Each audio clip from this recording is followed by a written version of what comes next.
Hey everybody, I'm here in Tirana, Albania. So this is the capital city of Albania.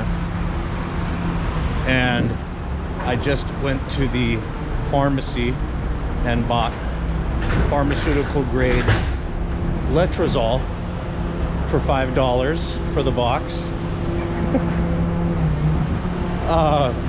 I take anti-estrogens because I'm sensitive to aromatization or creation of estrogen from testosterone use. So I have to take a tablet along with my testosterone usage. I have to take an anti-estrogen tablet because testosterone turns into estrogen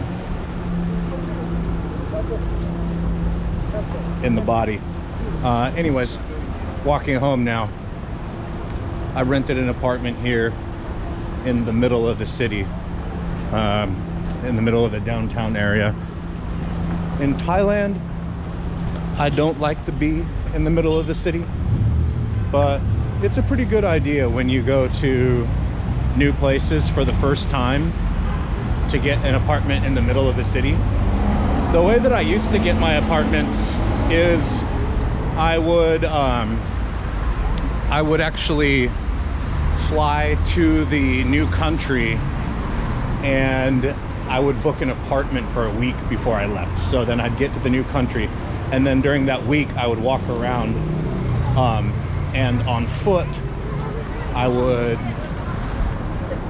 like walk to apartments and I would talk to the offices and then like sign a little lease or something. But as time went on and I got more and more experienced traveling, and also just as I've gotten older and now I'm more like stable, I've just started using monthly Airbnbs now. For the past couple of years I've been using Airbnbs, and the reason for that, I rent them on a month-to-month basis, is because it just gives me more options, or like more freedom to change my mind.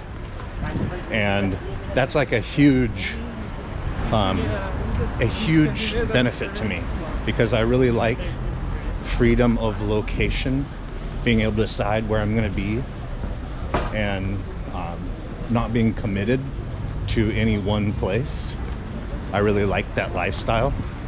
And so even though I have to pay more money to rent month to month on Airbnb, that's worth it to me because of that extra component of freedom that it gives me to be able to change where I am, you know, within a month's notice when I want to.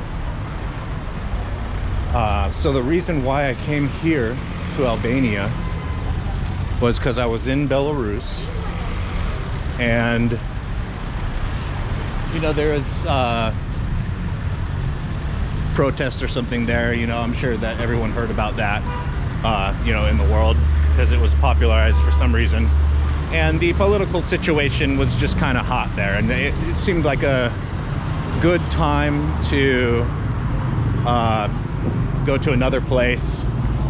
I could have stayed a little longer, but I would have had to do some things with my visa to make that happen. So I decided to come here, in Albania. I had a great time in Belarus, by the way.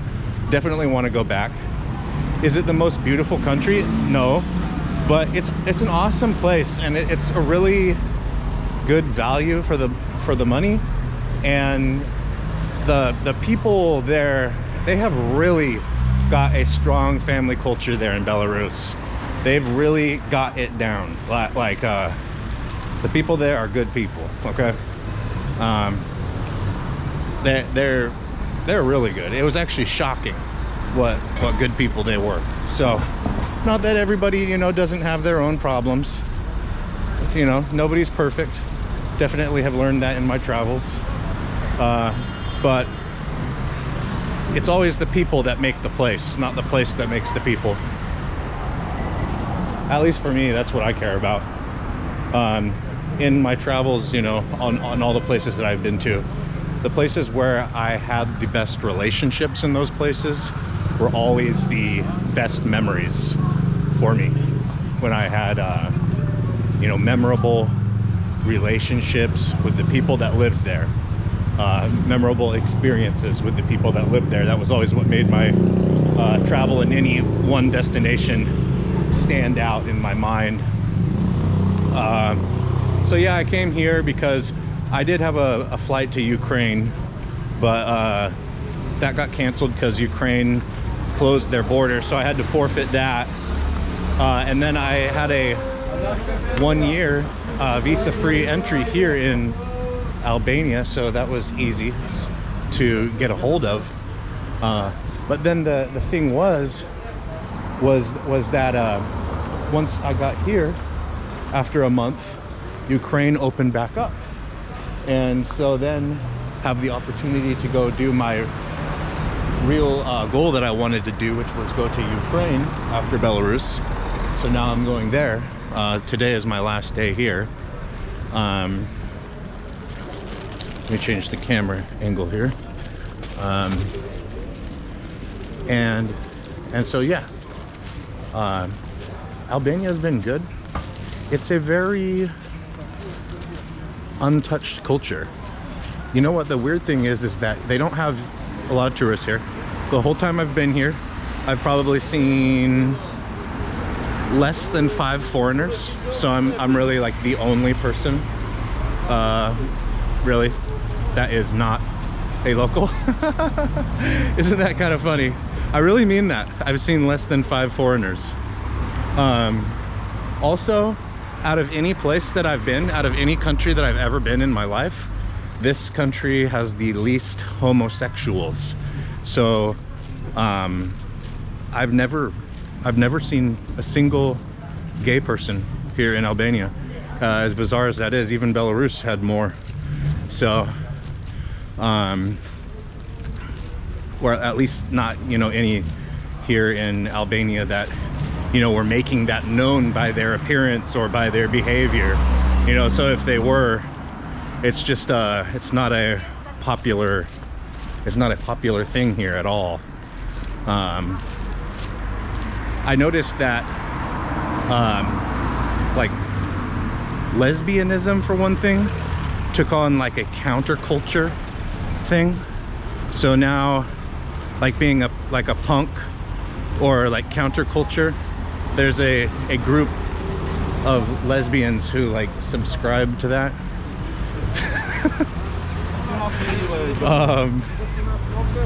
So that's like it's weird how that happens, huh?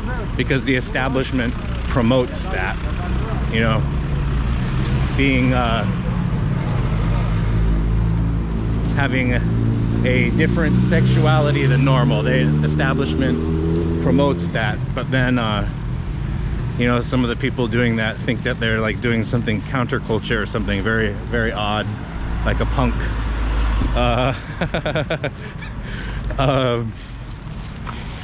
Anyways, the people here, they're like a mix between Middle Eastern and Italian.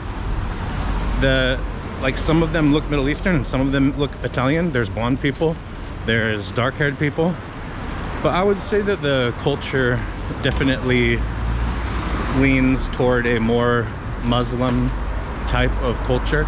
Like the method of speech, the quickness of the words, and probably like the mannerisms too. One funny thing about the dudes here though is they do have a Italian vibe in the way that they walk. So they really have like an Albanian strut, the dudes, where they, you know, go like from side to side when they're walking, you know, like doing that kind of a thing, like a typical gangster type of look.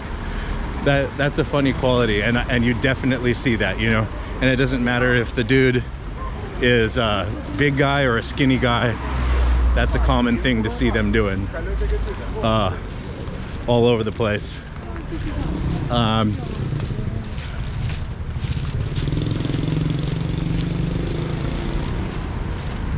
thinking about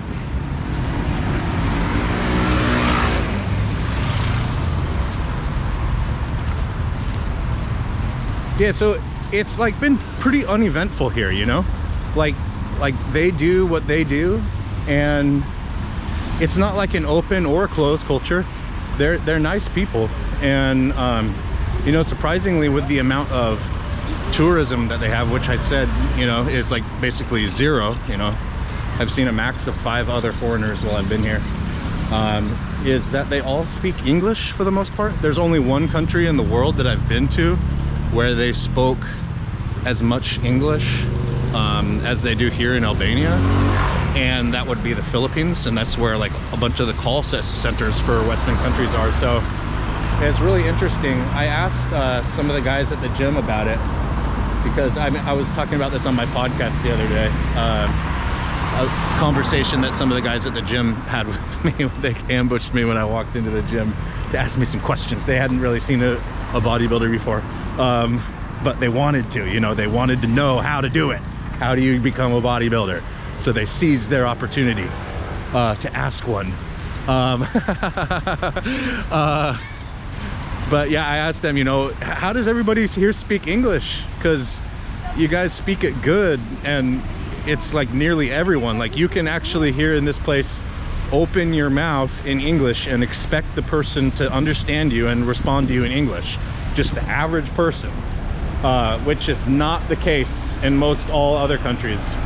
And they told me that it's a poor country, and